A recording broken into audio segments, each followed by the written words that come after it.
impacted your self-confidence? I think when I was in badminton, my confidence dropped. But thanks to my supportive classmates, bumalik naman yung confidence.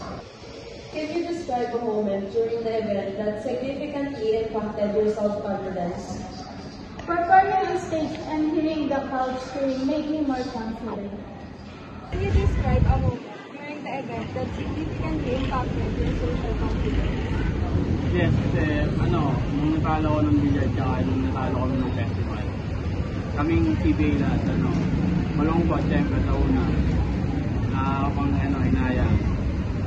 Pero hindi namin pinanghinaan yung loob namin, kailangan namin bumawi.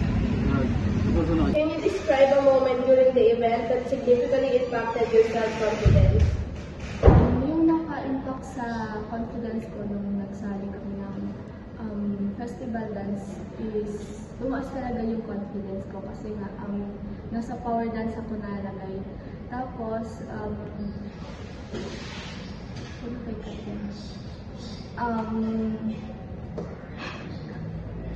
usually, hindi talaga ako nagsasali sa mga ganang kunwari sa festival or sa mga sayaw.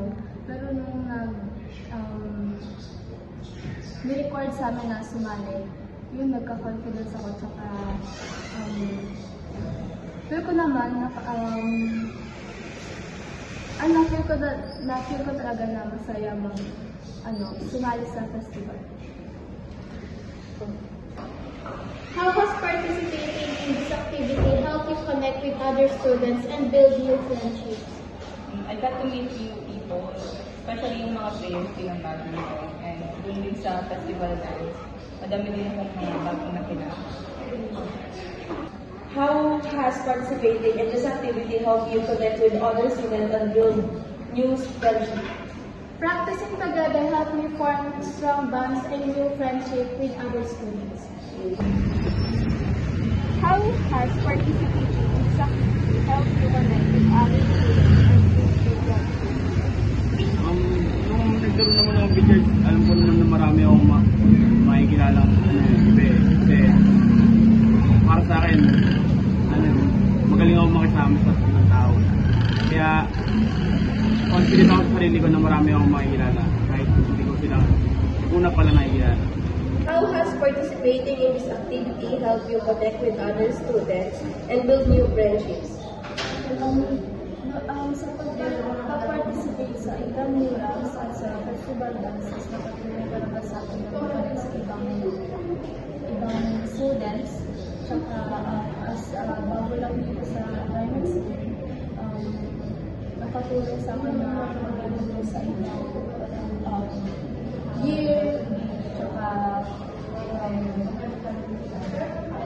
Tsaka nakakapaghalubilo din ako. As ang mayain din, nakakapaghalubilo na din ako sa ibang students na hindi ko pa kilala.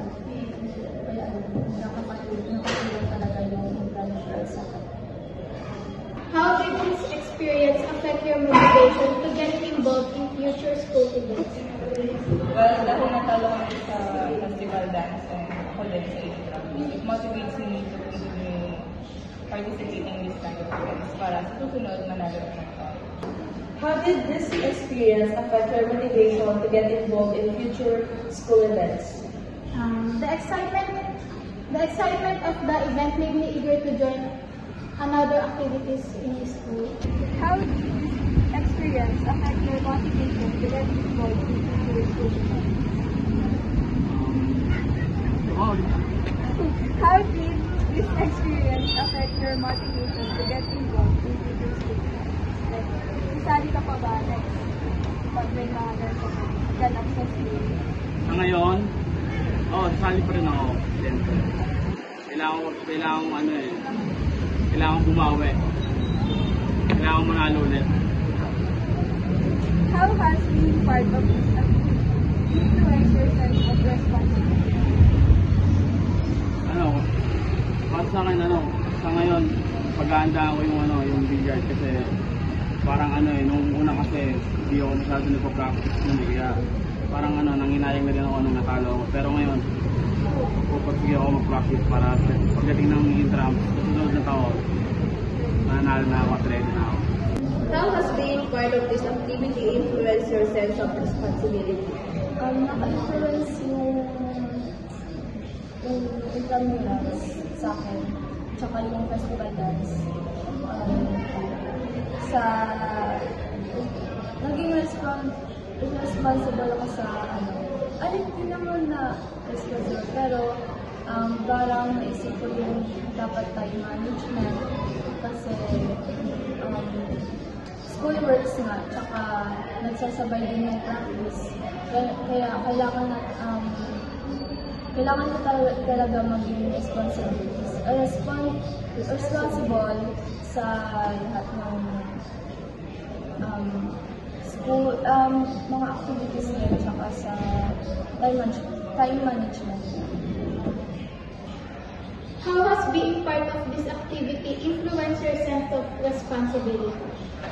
Honestly, hindi naman talaga ako serious nung reading or practice sa festival dance. So, ngayon, dahil sa natalo tayo, it gave me a sense of responsibility na manalo or like, mas galingan ko. How has being part of this activity influenced your sense of responsibility? Being part of the festival dance taught me commitment and teamwork and to be and even more responsible.